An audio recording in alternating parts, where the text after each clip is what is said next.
Watch what happens to this guy. The truth will shock you. Don't forget, like and subscribe. I looked around. After confirmed that there was only an elderly couple and 2 children in the restaurant, I suddenly realized that these police officers were here to arrest me. So I immediately paid the $10 bill, then placed my hands flat on the table. As soon as I did this, 2 police officers rushed in.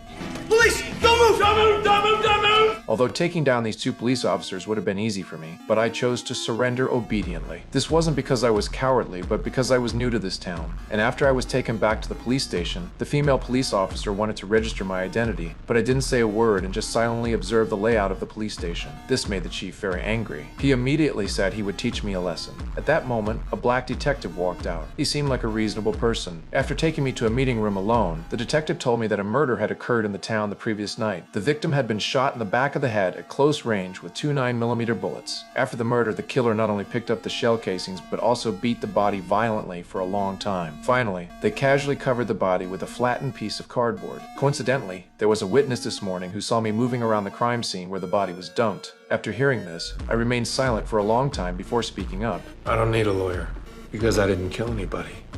At least not recently. Then I began to help sort out the details of the case. I believe there were 3 participants in this murder case. The first was a gunman who was very familiar with firearms. He was cautious, so he used a silencer and picked up the shell casing. The second was a mentally unstable psychopath. Only such a person would beat the body. The last was a careless coward. Fearing the body would be exposed, he tried to cover it with cardboard, but was so panicked he didn't even notice the feet were exposed. Although the detective agreed with my reasoning, it still didn't explain why I was near the dumping site. I immediately explained that I had just gotten off the bus at the nearby long-distance bus station. As a tourist who had come to this small town out of curiosity, I wanted to pay my respects to a blind blues singer who had died here. I like music.